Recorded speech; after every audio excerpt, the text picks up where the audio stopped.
In this video, I'm gonna show you all the winners from the tournaments in China from 27th to 28th of December, but I'm also gonna show you the most interesting decks from all of the top 8s. In City Challenge Fuzhou, we had 128 participants, 21% was Kaisa, then we had 15% Draven, and 10% or even almost 11 Viktor, which actually translated into the top 8. The top 8 was 3 Dravens, 2 Viktors, 2 Kaisas, and 1 Ornn. Now the victory was being taken by Viktor.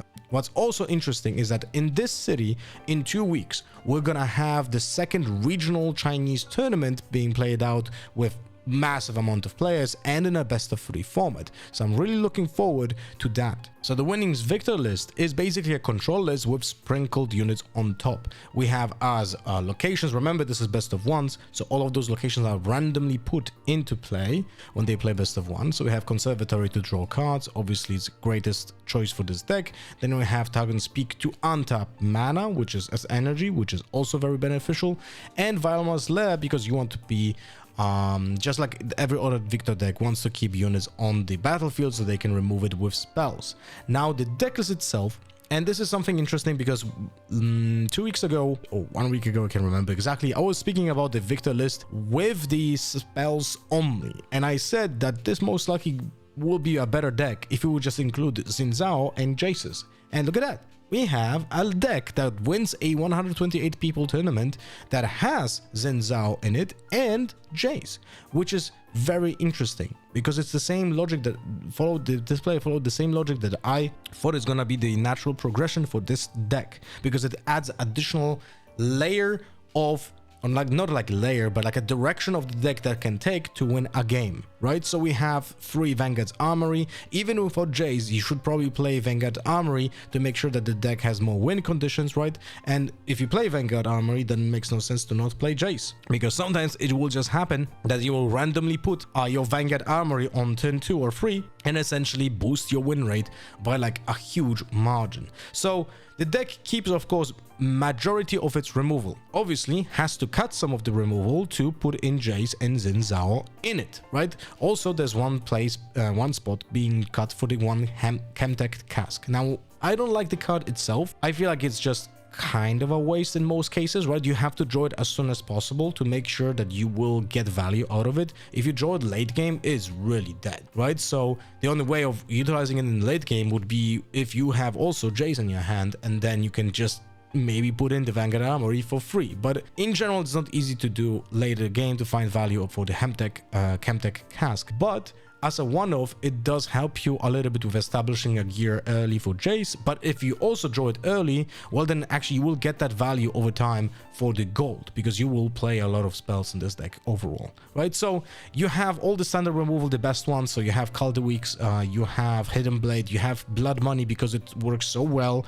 with Jace here, right? Then we have Imperial Decree because it's the best removal in this deck when it comes to combining it with your tokens and with your Bellows Breath, right? Which is a 3-off in this deck because of Imperial Decree. And then we have 3 Singularities and 3 Vanguard Armors. So essentially this deck removes 9 cards when it comes to like pure removal, right, to put in the units and the Vanguard Armory. And I think overall it's worth it because you're still presenting the same kind of like idea of how I want to play as this deck. I will still have incredible amount of removal, but Xin Zhao is just so powerful early game that he will probably act as a removal himself, right? And Jace is never bad. He might not be your best choice when it comes to how to use full energy if you don't have the combo, but it's still an okay card. And sometimes you will just win on this if you get it, right? So I'm really liking this deck. I feel like it's one of those decks that I will try myself to see if I maybe will play it in Bologna.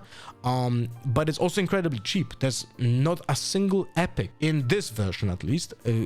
Will we play some epics in the future? Who knows? We'll see. But overall, this is a very cheap deck and very powerful deck that will also thrive a little bit on lack of knowledge of the opponents, right? But it's very cool. Second place is an on deck that is just fully, almost fully is going into just big on to conquer 2 locations at the same time with like Irelia's ganking and close out the game. Now it also sports some units. We have drop borders because, you know, they are very easy to get ready into the game with the amount of Seal of Focus, Porous Snacks, Guardian Angels, all of that can allow drop border to go into the game ready. You have Azir to help your own to swap places, which is also very important, right? And the Thousand Tail Watcher because it's just Thousand Tail Watcher. Otherwise, the deck is just fully built to support the own legend that you play 3 times in your deck. Now, there's a Spellsonger, of course, to make it very much harder to be removed, right? And also some combat tricks to make sure that you can not die to some early removal if you don't have Guardian Angels and Sonya's Hourglass. There's Emperor's Divide, which is basically like a green flash if it's being put as a hidden card, and Janna, which is a very interesting choice because it acts as a, I would say, failsafe against damage-based removal, because when your unit gets damaged, you're gonna have the option to just heal at the end before your unit gets cleared, and it will give you a lot of value if that happens. So it's kind of a nice one-off inclusion, because otherwise you support your own with the Defies, Wind Walls that you have a full set here, right? So there are 5 counter spells over here, and then of course all the gear here and card draw to support your own to make sure that you can establish control over the board. Now the problem is that this deck, he is definitely on the second place because there's no way that this wins against the Viktor. Like, there's no way. You have not enough units to make sure that the Viktor doesn't win ahead of you, and the amount of removal, straight up removal, that when it doesn't matter how much health you have is so problematic for a deck like Ornn. Overall, I'm not a fan of the VIP Ornn decks or VIP Irelias for that matter, but I do understand the appeal, and it's so different from any other deck that it's probably fun to play if you like this kind of playstyle. The other decks in the top 8 were more or less standard, the Dravens and Kaisas, but there's also one additional Viktor that is more pure removal. It doesn't spot the combo aspect of it, so we don't have the DJs, we don't have the armories, but we do have a little bit more emphasis on how much removal we have. So it plays the Falling Comet that the other winning Viktor wasn't playing. It does play a main board Salvage as well, and main board Time Warp, which is interesting because, you know, the deck kind of wants to take over the locations at some point when the opponent doesn't have a unit on board, and that kind of opens the window for the Time Warp to be played. Now at the same time, this deck creates a little bit more gold because it has Plundering Poros. Now the question is, how often will you create gold with the Plundering Poro in this deck if you would consider that you could also play, instead of the Plundering Poro, a card shop? And card shop has guaranteed creation of gold, maybe sometimes even 2 if your opponent will take a gold as well, right? And having a 2-drop or a 3-drop in a Viktor deck doesn't really make much of a difference because you're not gonna mulligan your hand for getting a 2-drop. It's very different than from any other decks. This is basically, if I draw Poro on my opening hand, I keep it. If I mulligan, I'm not mulliganing for him per se, because there are other viable choices for me to keep in my hand. So card shop would essentially have more impact on the game immediately, right? But it will be also playable if you go second. Now, if you go, otherwise you always have an option. If you go first, you're gonna go for a token anyway if you don't have the Poro. So you don't really lose that much of a potential value. So that's one of the things that I'm questioning here. But yeah, the deck still works, right? The deck is still working. I don't like the fact that he doesn't play the Vanguard armors in the main, but he does have them in the sideboard. But again, this is a best of 1 unless you get to the finals, and then in the finals you would have the chance to use your sideboard. But the deck is pretty fun. It's very annoying, that's for sure. And this one with the more amount of removal is probably even more unfun for the opponents than the normal. In Wuhan, we had a very similar meta share. Top 3 decks were essentially the same. Kaisa, Draven, and Viktor with very similar numbers when you consider like what were the numbers in Fuzhou. But then in the top 8, we had completely different conversion. We didn't have a single Viktor, so from out of almost 12% of Viktor decks, not a single one of them converted into top 8. And if I'm not mistaken, they were not even close to being like in the top 20. Yeah, there's not a single top 20 Viktor. Overall, the tournament was being won by a Draven, and in the top 8 we have 3 Dravens, we have 3 Irelias, 1 Fiora and 1 Kai'Sa. In every single tournament that I'm going to be covering, I'm going to be always talking about the winner, and then I'm going to bring up some interesting decks from the top 8, but I'm not going to cover all of the decks because they're starting to get similar. Standard choices when it comes to the battlefields, Treasure Hoard, Targon's Peak and Zoned Warrens, and then in the deck itself we have more or less a standard build of a Draven. The main differences are there are no cleaves, it's only Blood Rush. There are 8 2-drops, so 3 Zealous Fans, Tide Turners and 2 Treasure Hunters, although I'm really not certain about the Treasure Hunters being a good choice for this deck. Maybe just Poros will be better in the upcoming metagame.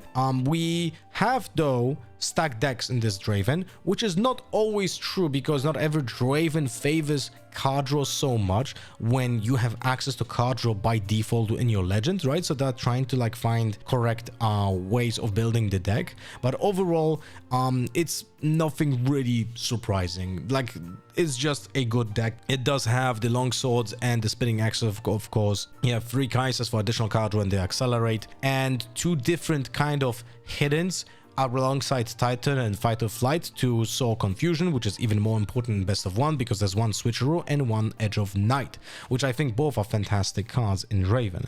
On the top end, Ferris Forerunner, which is one of the most playable cards in the set, and Bryn here to fight in mirror matches or against purple in general, right? Maybe against the Viktor as well, who wants to remove units from battlefields during the opponent's turn. So pretty good choices over here, and they chose to play 1 Noxus Hopeful, which could be like, you know, anything essentially, because 1 Noxus Hopeful doesn't really make that big of a difference. Now, the biggest difference in this deck is the fact that it doesn't have almost any spot removal. There are no falling stars, no piercing lights, nothing like that. So it's only on fights, only on tricks that you have access to, so like Fight or Flight and Rebuke, and because of that the cost of power is actually lower, right? Even though some of the cards are very expensive, like Rebuke for example, but most of the cards are not that greedy when it comes to the power cost. So that's why I'm even more wondering, why do we play Treasure Hunter instead of something else? There are 3 Irelias in the top 8. They all are kind of similar. The difference is that the 4th place Irelia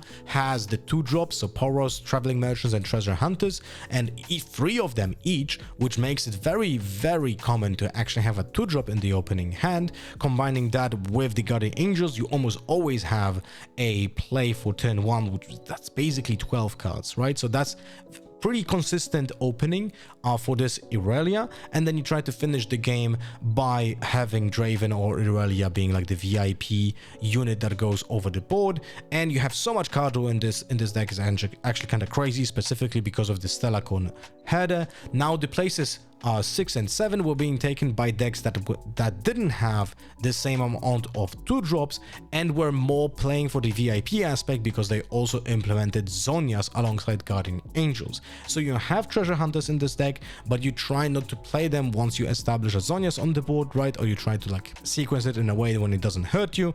But other than that, the idea to close out the game is very similar. But the 5th place is a very interesting Fiora deck. It's a Fiora baited hook deck that has some really cool interactions over here, because we do have a Trifarian War Camp, which is standard in any baited hook deck just to improve the odds of hitting your targets because of the +1 might, right? But this location actually makes so much sense in Fiora when you think about it, because now all the units that have 4 might will become mighty when they're gonna enter the battlefield, triggering your Fiora so you can ramp, right? So this is actually pretty cool interaction that I didn't think about myself when thinking about Fiora decks before.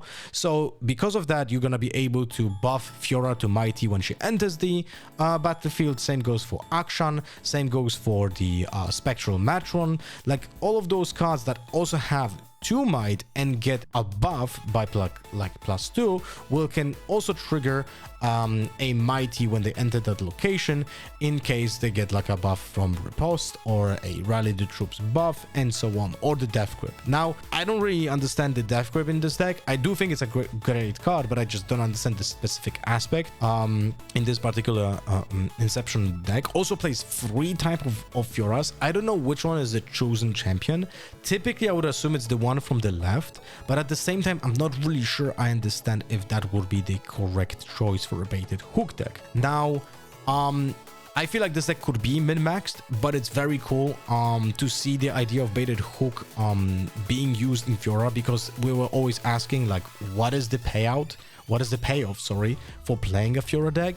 And typically it would just be like, oh yeah, we can play Deadloom Predator because that's the finisher as an 8-drop when you ramp, or you don't essentially pay the power cost for playing your more powerful units.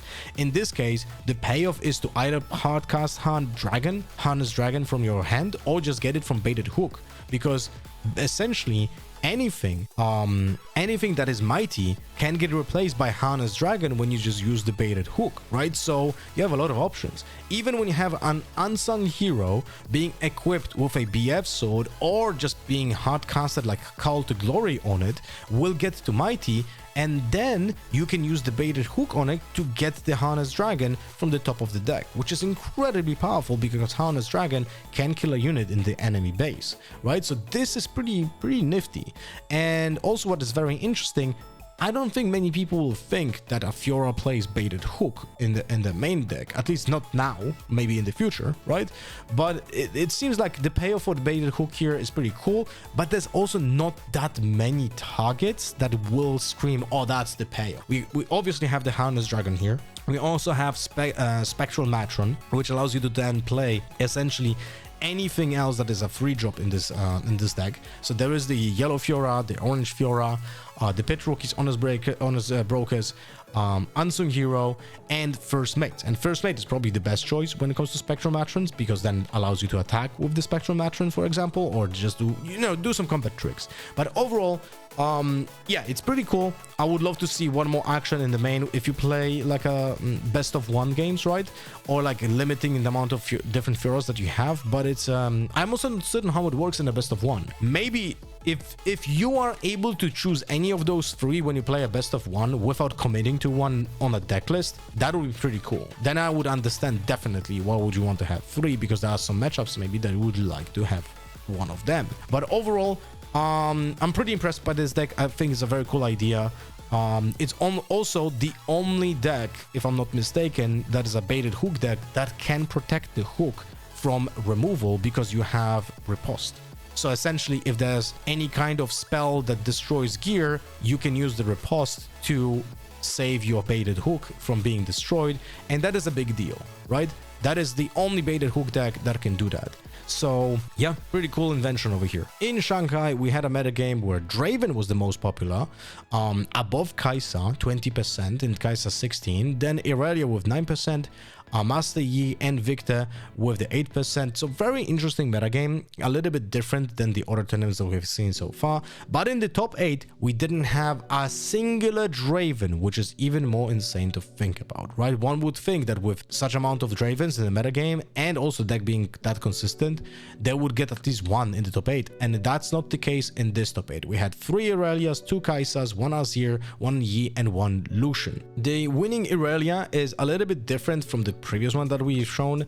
It's not fully committed on the 2-drops. It only has 5 2-drops units, so 2 Poros and 3 Treasure Hunters.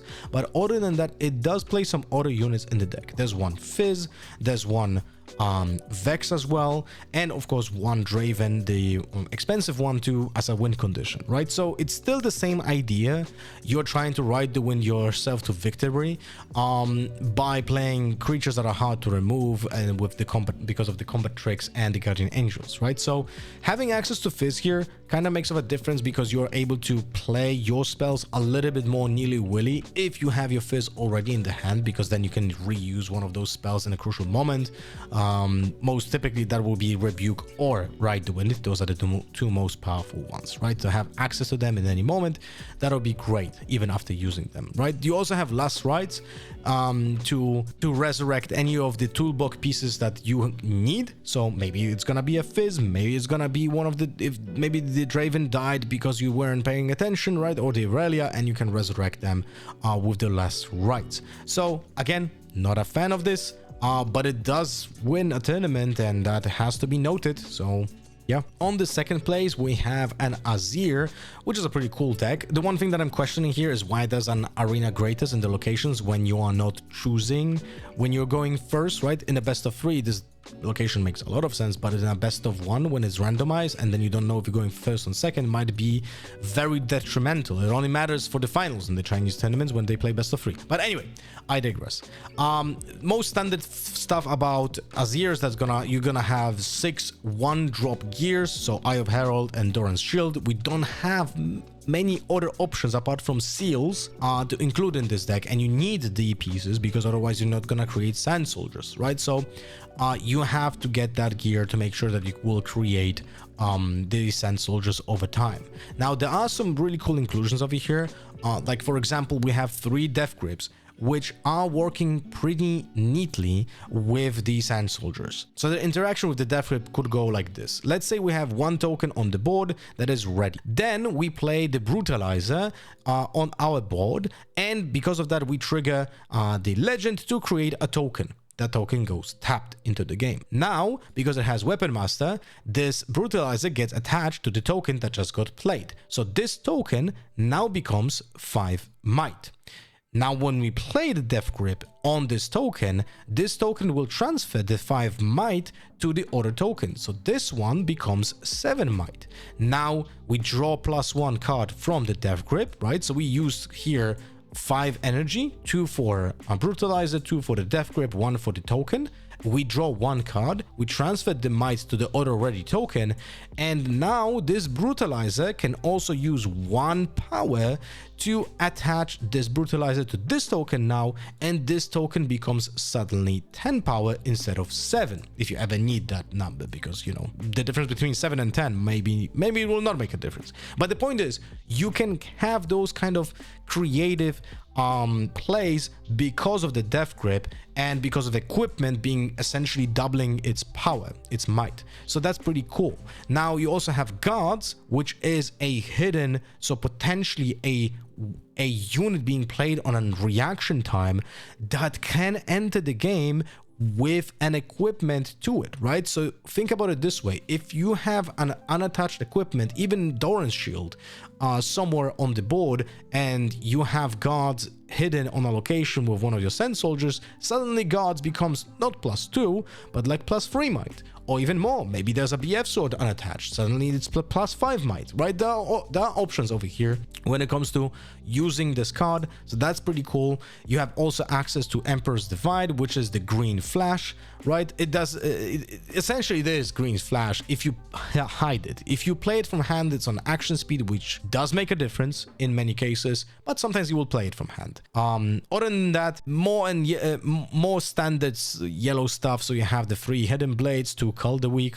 Although I think in a deck like Azir, you could think about playing 3 Cull the Weak. It's essentially important if you're gonna face more VIP kind of decks, so like Irelia's, like Ornn's, and then of course 3 signature spells because you're not gonna play less of them, and a Fiora.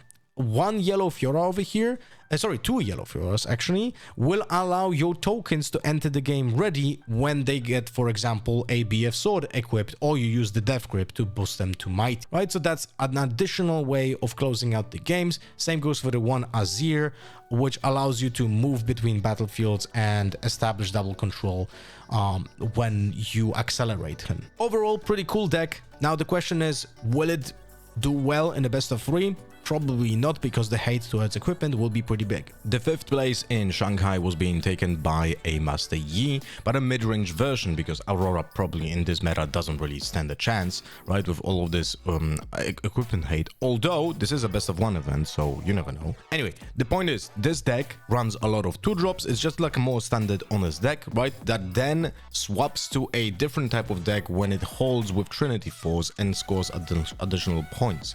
Now you're helping the holding because you're playing Tonks, you're playing a lot of counters, you have Charm, you have Punch First as well, which is just insane value, right? And Guardian Angel on top of that.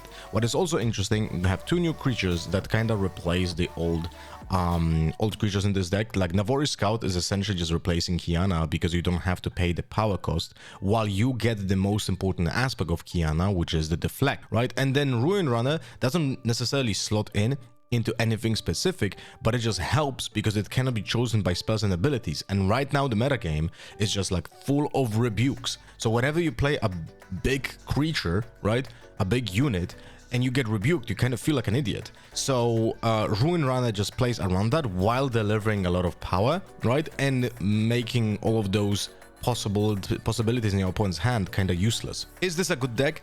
I am not certain if this is a good deck going forward, specifically also in best of threes. It kind of feels like, you know, very honest, which might not be a good idea to run into decks like Draven and Kai'Sa currently, which are not doing really fair stuff. Sixth place is a Lucian deck that has very cool set of battlefields. I think this is gonna be the default if you're gonna play Lucian. So you're gonna have Ornn's Forge, you're gonna have Forge of the Fluffed, which gives meaning to your actual legend because now you can tap to do something. And you have Sunken Temple, which is desperately needed when it comes to card draw, because in an orange-red deck you don't gonna have a lot of card draw apart from Kai'Sa, and this is why also Kai'Sa is being 3 times in this deck. Overall, the idea is pretty simple. You have the Pouty Poro and the Game Jammer as a 2-drop. The Game Jammer giving ganking is important in the final points of the game when you you don't really have a lot of like staying power of this deck. Your job is to win points by being a little bit sneaky and just going over your opponent's units with the equipment, right? So you're gonna try to like burst into points and finish the game as soon as possible with tricks, essentially,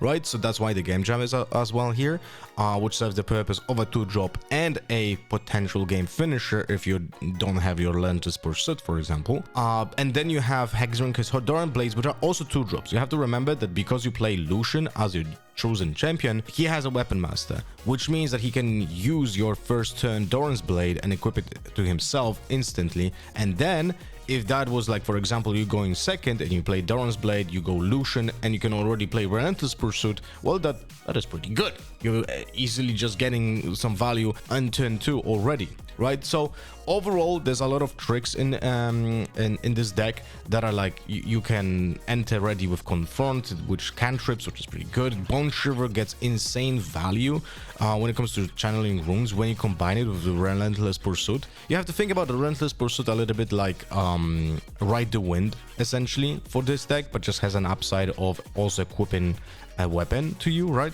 with no additional cost, which is great. And then the end game here in this deck is more of a toolbox, I would say, as well.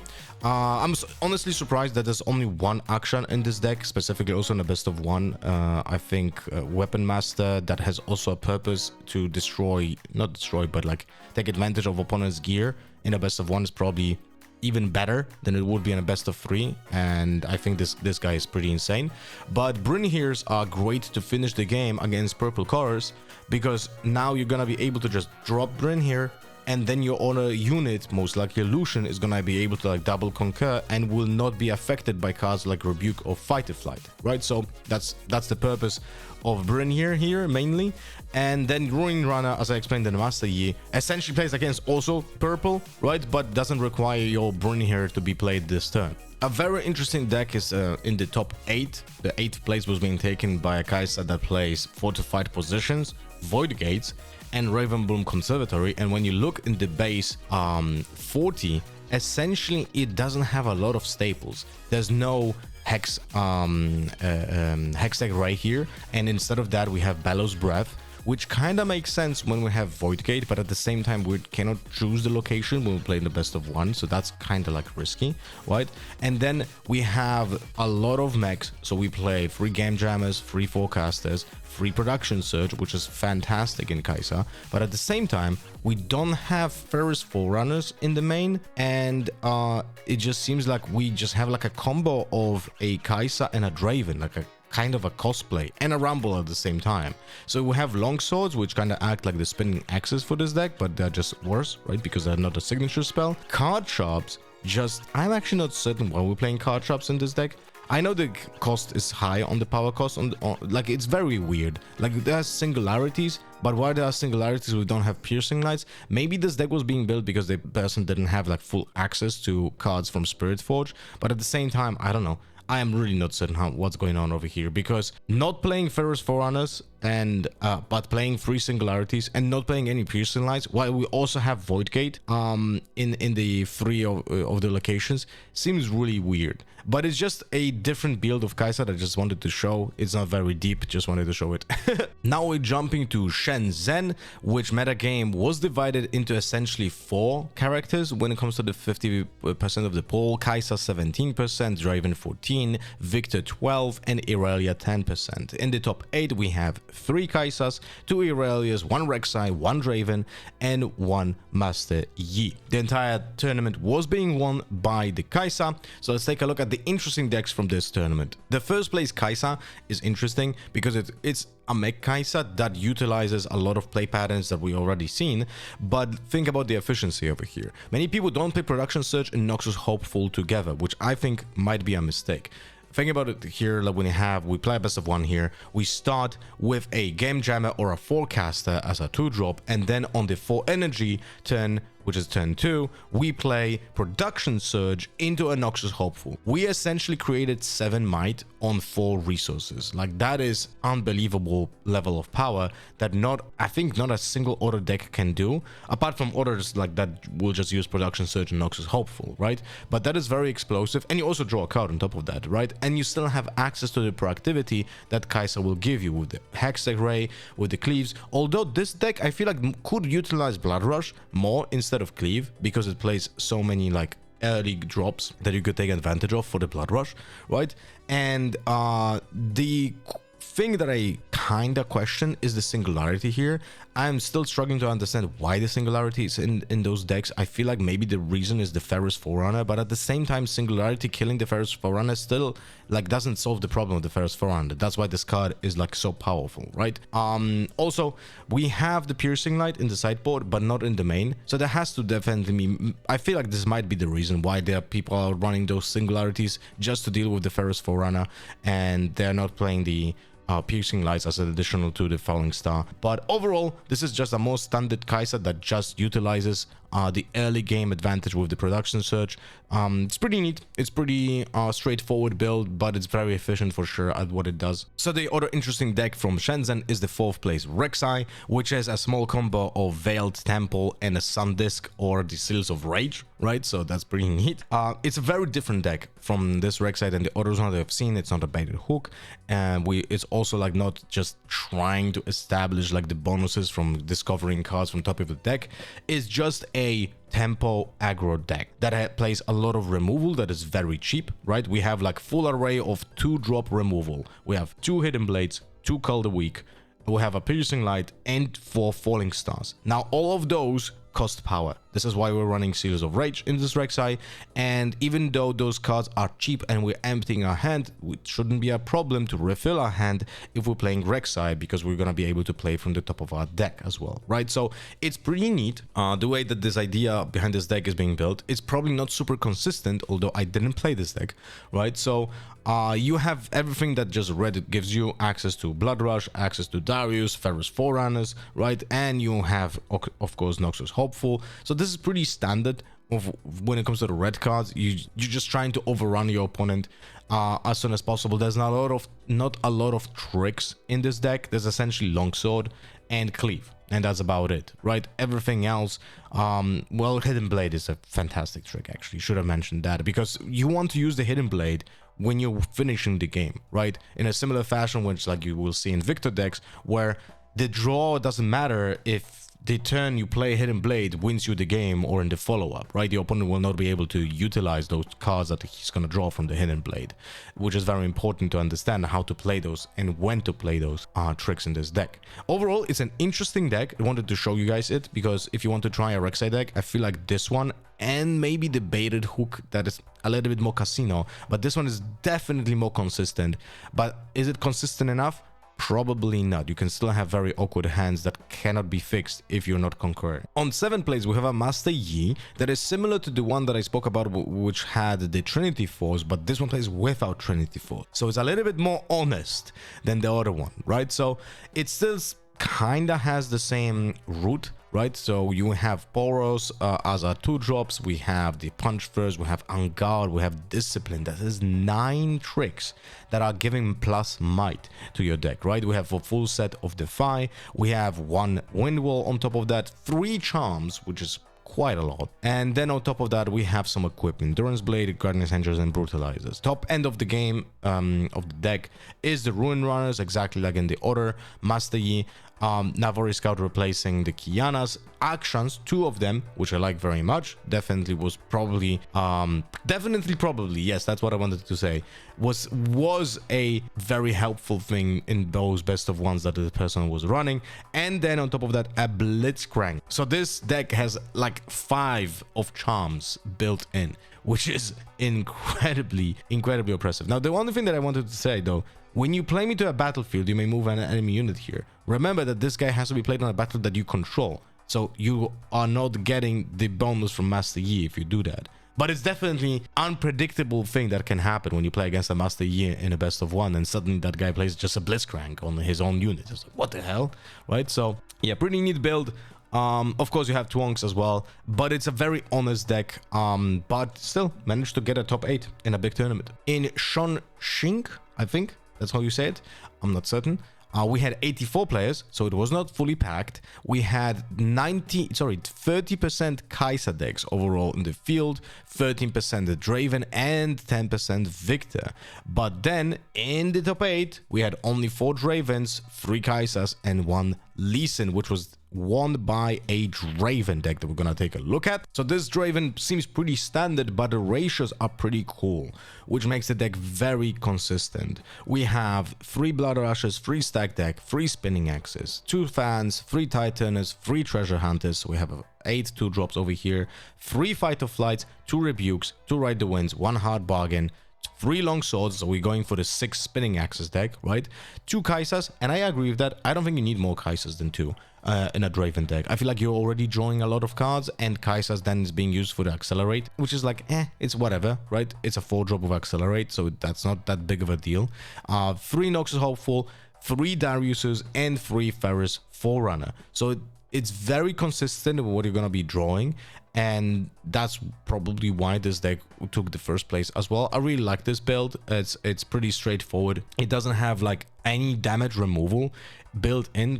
This is why you see like Falling Stars, Hexagrace being in the sideboard for that definitely this person utilized in the best of 3 that he played in the final, right? But otherwise, like, you are just trying to overwhelm your opponent with the purple tricks and just trying to get to your top important cards with the stack deck, so you're gonna have those opportunities of just winning the game with Ride the Winds. This is probably one of the cards that I would probably like to see 3 of. Ride the Wind is just incredible in this deck. So yeah, but it's this Draven build is probably one of the most consistent I've seen from China so far.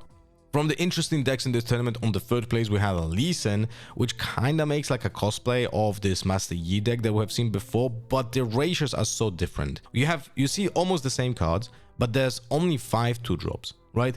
Then the top end is being filled by Lucian First Makes Action, Navori Scouts, Ruin Runner, and 1 tasty Feyfolk. Anyway, the point is, like, it tries to achieve similar stuff like the Master Yi deck, but doesn't have the straight up real big bonus when it comes to holding your locations with just like a singular Poro, for example, which makes it so hard to go through, right? But tries to also get the points with the Lucian and First Mate like shenanigans over here. I honestly don't understand why would this be played over Master Yi. Maybe I'm missing something here that is very easy to understand and I just don't see it. There's also 3 times Emperor's Divide, which is basically, if it's hidden, it's kind of like a flash, you know, but it's also the only hidden card in this deck. Yeah, it's the only card that can be hidden in this deck, so I'm not certain. This is probably one of those decks that just does well in a best of 1 and then is never to be seen again. Apart from the Draven that won the tournament and the Lee Sin on the 3rd place, this tournament didn't really have like any interesting stuff, so we're gonna just jump to the next tournament, which is gonna be Guangzhou. And this field, full of 128 players, we had Kaiser at 16%, Irelia at 15%, the Draven 13%, and Viktor with 8%, which is kinda interesting that we have 4 characters in the 50% of the field, but then the representation of the top 8 is even more interesting. We have Irelia with 3 decks, Viktor with 3 decks, Master Yi, and 1 Draven. Not a single Kai'Sa from 16% of the field. It has is in the top 8. So the winning Irelia that took the first place in Guangzhou is a VIP kind of deck. You're gonna see 2 Irelias in the deck, but then everything else is just there to support the Irelia. We have card draw built in with Ezreal, with Stellar Cone Hoarder, we have cold shots to card draw, we have then Zhonya's and Guardian Angel to make sure that this Irelia is alive, Siren to move the friendly units from battlefield to your base, and of course Ride the Wind to get those points, Boots of Swiftness to get the ganking. Like, it's all of it here is just to support the Irelia. And I'll be honest with you, I don't think this deck is gonna be good in a best of 3, but maybe I'm completely wrong. But I'm also just a little bit biased. I just don't like this type of gameplay. So maybe that's why I'm hating on it, but maybe I'm wrong, and maybe that's one of the best decks of the entire format. I don't think so, but hey, we'll see. But it runs the purple color, so it obviously has to be good, right? It does help that Defiant Dance is just absolutely mentally just so efficient. It's insane. It's really insane how good this card is. The second place Irelia is similar but not exactly the same. It doesn't play any Ezreals. It has Treasure Hunters though, which is kind of weird because it also plays Zhonya's Hourglass, so you don't want to have both of those at the same time on the board because then Treasure Hunter will get resurrected, right? Other than that, very similar amount of tricks. The top end is also being utilized with 2 Dravens to get additional points to cheat out the game, right? When there's only 1 Irelia. And there's no way of resurrecting units from your graveyard apart from just saving them with Guardian Angel and Zhonya's Hourglass, right? So very similar deck, just a little bit different top end. Now the third place Master Yi is pretty interesting because this deck is running Tiana's Crown Guard. Now, I didn't see this coming, that this card is gonna be used in the top 8 and even in the top 3 of a best of 1 tournament, right? But it maybe makes sense in such a format because essentially you play a deck that doesn't have any 2-drops. Are you seeing this, guys? There's 3 actions, 3 Jaxes, 3 Ruin Runners, and 3 Tiana Crown Guard. And you just try to win the game by holding and utilizing Trinity Force and cheating out the game by Tiana Kronga. And then you have a full set of Guardian Angels and Zhonya Hourglass. It's kind of hilarious that this deck was able to be so efficient and took the 3rd place. Is that a good deck? Most likely not. But it's kind of funny how this deck kind of sets up the entire board. And also Jax, that's really so funny. Like, if Jax is in your base and you have like Tiana Crown Guard on your on one of your battlefields, you can just play all of the gear from your hand as a quick draw, right? So you can play Guardian Angels whenever you want. You can play Zhonya's Hourglass. Wait, is Zhonya's Hourglass works? Equipment? No, because Zhonya's Hourglass is not an equipment, but it would work on Guardian Angel and on the Trinity Force to set up like a hold if your opponent gives you that opportunity. Like, it's pretty hilarious. Like, it's pretty hilarious. Maybe the actions were a big part of why this deck was so successful that it took the 3rd place. If you guys want to test this deck out and let me know in the comments, I will be very interested in hearing your opinion. And now I'm going to talk about 3 Viktor decks that took 4th, 6th, and 8th place. We're going to start with the 4th place Viktor, which essentially is a little bit different than the control decks. As you can, there's so many different cards here. Like, we have, of course, Jace and the Vanguard Armory, but we also have Renata Glask. We have On. We have a lot of top-end removal, like Singularity and, of course, the Imperial Decree and Bellows Breath combo. But other than that, it's like playing a lot of big units, which is not something you would expect out of a Viktor deck. So it's kind of like a combo of a Viktor kind of removal deck because you play the Calderweeks, the Hidden Blades, the Blood Money, and the Singularities, right, as well here. And, of course, Wages of Pain. But at the same time, you might actually finish the game with, like, the On instead of just tokens, or like you can just try different stuff with the Renata Glask and ready tokens to just conquer two battlefields out of nowhere with Vanguard Armory. It's pretty cool how this build could be working in actual best of one environment. Again, probably not very good in a best of three, but it's a very interesting build, and this is the first time I see a Viktor deck like this. The sixth place is a little bit more standard, so we're gonna have more removal based Viktor with the Jace and the Vanguard combo pitched in. Also on top of that, we have 2 card shops to create more gold if you're going second, for example, to make the combo more consistent.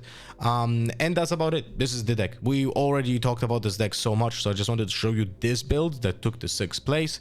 In the sideboard, you don't really have that many of the interesting things. Also remember, this event only plays best of 3 in the final, right? But yeah, more standard token based Viktor with huge amount of removal. And the Viktor from the 8th place is different than the 2 previous ones. Doesn't play Jace and the Armory combo. Has of course the same set of removal, so we have Imperial Decree with Bellows Breath, we have Singularity, we have Hidden Blade, we have Call the Weak, but it plays a lot of 2-drops, which the other decks don't do, right? So we have Searing Scout, so they didn't see this card for quite a while. Honest Brokers to create gold, and so is for the Plundering Poro over here. You have play Cloth Armor as that help when it comes to holding your locations for one energy. This is very efficient card, by the way. I really like this cloth armor in general in both Rumble and in Victor's, and it's something that most people will not anticipate being played. Like for 1 energy, just +2, and then you can re-equip it to something else. It's pretty efficient, specifically also when you play cards like Xin Zhao and Shen, which for the amount of energy that you pay, you get much more value, right? Xin Zhao has 4 might for 3 energy, and Shen potentially has 5 when used in very specific moments. So for like, if you have 4 open, you can essentially get +7 might on the battlefield. Like, that's pretty nasty. Still, this is like a more honest Viktor deck, but what I wanted to point out is that this deck plays so differently from the other 2 Victor's deck. Like all of the 3 Victor's deck in this top 8, even though they utilize the same legend, they have a different playstyle, which is very cool to see in a card game, you know? So yeah, nice top 8 in Guangzhou. Beijing tournament didn't have that many participants. It was only 55. We have Kaisa with 16%, Draven with 15%, Viktor with 11%, and Set with 9%. So it was all taken by a Draven deck, and 4 of them were in the top 8. 1 Kaisa, 1 Set, 1 Viktor, 1 Lucian. So we're gonna go through the Draven deck very fast and the other interesting decks from this tournament. I'll be honest with you, like, you cannot really go like really off key with Draven because the base of the deck is just so good. But there are some odd choices in this winning deck from Beijing. Like, we have 1 Factory Recall, we have a 1 stack deck, we have like a lot of one-offs over here. 1 Edge of Night, we have 1 Switcheroo, we have 1 Hard Bargain, then we have 1 Brain here, 2 Kaisers, which as I said before, I think 2 Kaisers is enough in this deck because of the amount of card draw, right? So it's nice to just focus on Darius and Trufarans and Ferris Forerunners over here. But hey, it's still a Draven deck. It just performs because at the base, you're just gonna draw cards and draw Spinning Axes and Long Swords to supplement your units. So that's why this deck works. On top of that, you just cheat out points with the right to win, right? So yeah, Dravens are just incredibly consistent decks. That's why they're gonna be popular. The 3rd place Lucian is an interesting deck. It has a different end game than the other Lucian that we spoke about in this video already, because it utilizes Skyfile of Arion and the Trinity Force combo to essentially get you multiple points in 1 turn, right? Then you can cheat that out with Relentless Pursuit, which is the ride the wind of this deck, to get those points suddenly out of nowhere and win the game from like 4 points to 8, right? So that's a possibility. But is this deck better than the other Lucian? Probably not. I'm not thinking that the Skyfall and Trinity Force combo is gonna be consistent enough or like not disruptable enough to be a real contender, but I can definitely see why it did perform in a best of 1 tournaments where it can just really catch people off guard, and they are not going to be ready for that specific interaction in that specific moment. And you have to think about like that this deck has the opportunity to use the angle shot to equip the equipment for way cheaper, right? And it's also a reaction time, and also Relentless Pursuit allows you to equip the Skyfall of Arion and Trinity Force for not paying its equip costs, right? Which also makes a difference. This deck doesn't play Bone Shiver at all because it doesn't need it, right? It wants to finish the game in a different way. So yeah, interesting Lucian deck. I don't think it's better than the other one, but yeah, just wanted to show you that. I'm not a fan of the Chinese deck building overall, but this Draven from the fifth place is a consistent one. Like, look at the amount of cards that it has. It has very limited of options. It's just 14 type of cards, and you have most of them in 3. I'm not saying this is probably the best build, but it's very consistent one, which is nice to see. And you could maybe like leverage, okay, we cut one Kai'Sa, we cut one Draven, and then we get like one switcheroo maybe, and one Edge of Night to get more tricks, or like maybe just cut one Kai'Sa from one switcheroo to have that one access to the hidden card to just play with the tight turners and fight or flight here. But overall, this deck looks very neat. If you want to copy a Draven deck, probably would start with this one. On the 6th place, we have for the first time a set, and this set is interesting. First of all the locations are drawing cards. We have Sunken Temple for the might combination, Seat of Power, which I very like actually in 1v1 constructed, because if your job is to control both battlefields at some point, and this is doable with some of the decks that you're gonna play, right? So you can choose Seat of Power and essentially get a guaranteed card draw that the opponent might never get. So those all 3 locations do essentially the same thing, which is very nice when it comes to like establishing a plan on how we want to play, specific also in the best of 1 when this battlefield is going to be randomized, right? And then the deck itself, from the new cards that it plays, we have Warmog's Armor, right? No brainer. Why would you not play this when it just gives you buffs for free, right? It doesn't play any arena bars, so it doesn't really have that many buffs itself. We have the Warmog's Armor, we have the Sea Monkey, right? We have also the Fey Dragon, but the question is how often we get to actually 7 resources. It does play 1 Bond Shiver, right? But it is a little bit like a question of how efficient this deck will be, and sorry, how consistent this deck will be with this kind of build. But I think it's something to, like, in general, to think about. Is set a good deck for this metagame? And I'm leaning towards saying yes. I already, like, when I was thinking about potentially if set is gonna be good, I feel like he could be on the like lower A tier. It's kind of weird that we have cards like just 1 of Doran Blade here, 1 of Bond Shiver. Maybe there should be 2 Bond Shivers. Kind of hard to say what is the idea over here.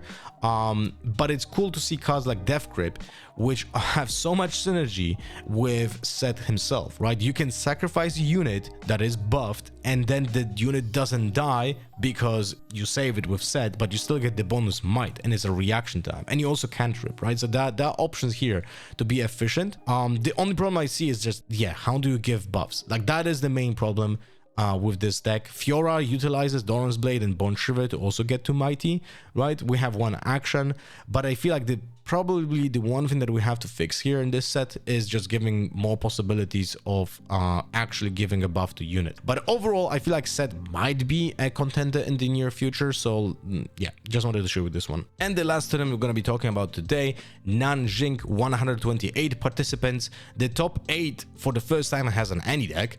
Overall, the entire board, the entire field was 23% Kai'Sa, 15% Draven, 10% Viktor, and 7% Irelia. So the representation is actually not that bad, right? You have a pretty high percentage of Kai'Sa, but otherwise it's split more and so evenly between different characters.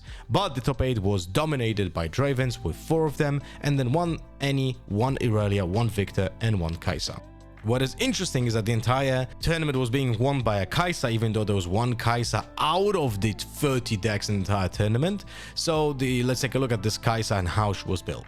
This deck, this Kai'Sa that won, is so weird. Like, you don't really have a lot of new cards from Spiritforged, but it plays like 11 2-drops, plays 3 retreats, plays 2 time warps. So I feel like the deck just wanted to cheat out points as fast as possible by playing an aggro plan with the 2-drops, retreating as much as possible to get to the time warp as soon as possible, and just finish the game this way. Because you can see Progress Day here as well to get even more card draw, right? So you have Yordles, Progress Day, Watchful Sentries.